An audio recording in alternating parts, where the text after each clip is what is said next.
Assalamualaikum warahmatullahi wabarakatuh. Saya Zainab Puspita Hasan dari kelas 12 Listrik 1, Peminatan Kerja 5 Ganjil.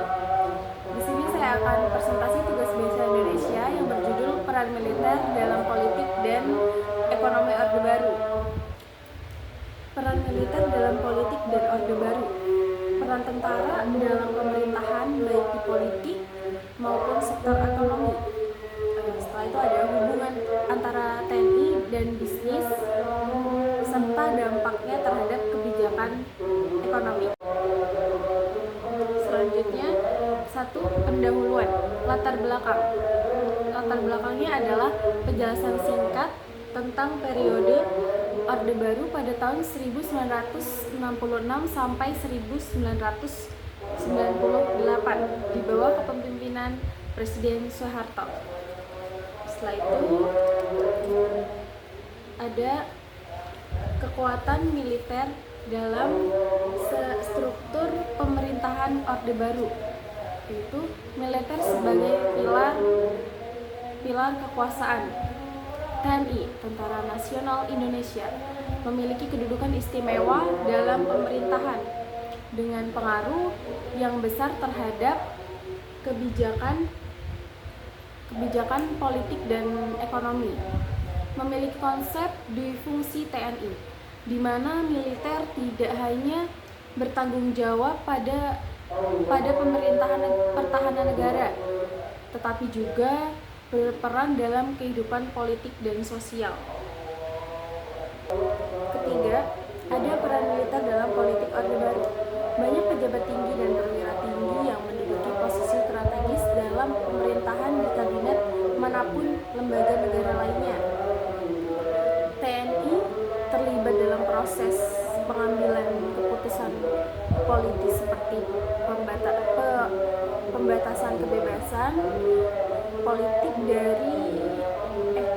politik dan pembentukan kebijakan stabilitas nasional. Keempat, ada peran militer dalam ekonomi Orde Baru. Banyak perwira militer yang terlibat dalam pengelolaan perusahaan-perusahaan besar dan proyek-proyek ekonomi yang nasional. Keterlibatan militer dalam sektor konstruksi, distribusi, dan ekspor-impor.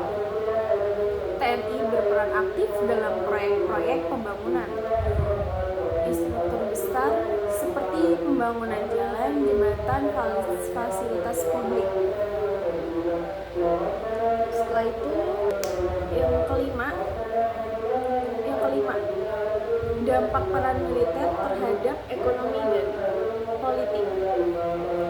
Terdapat ada positif dan negatif. Nah, yang positif, stabilitas politik yang relatif terjaga selama pemerintahan Soeharto yang memberi ruang untuk pembangunan ekonomi.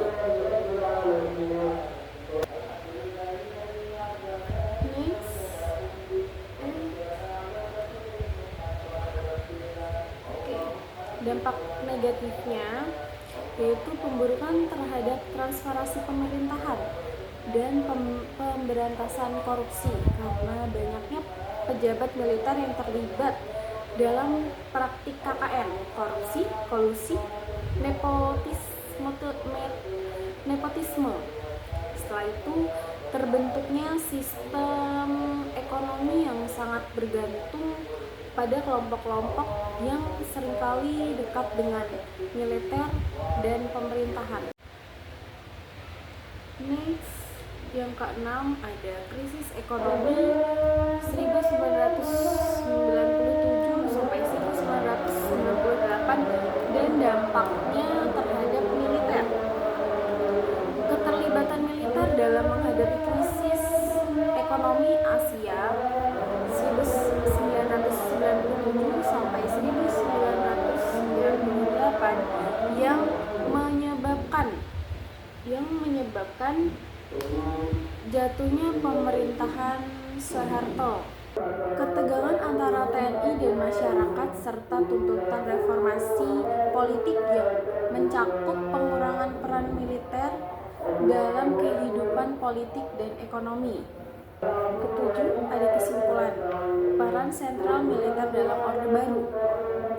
Militer memainkan peran yang sangat besar dalam politik dan ekonomi Orde Baru, baik dalam menjaga stabilitas politik maupun dalam mengendalikan sektor ekonomi.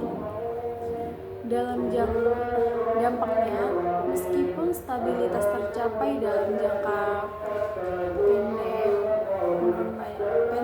pendek, peran militer yang dominan berkontribusi pada munculnya masalah-masalah KKN, ketergantungan ekonomi dan penghambatan demokrasi yang pada akhirnya berujung pada reformasi pasca Soeharto.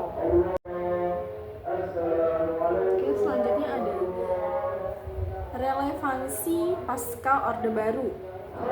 Proses reformasi pasca Orde Baru berusaha mengurangi peran militer dalam politik dan ekonomi untuk menciptakan sistem yang lebih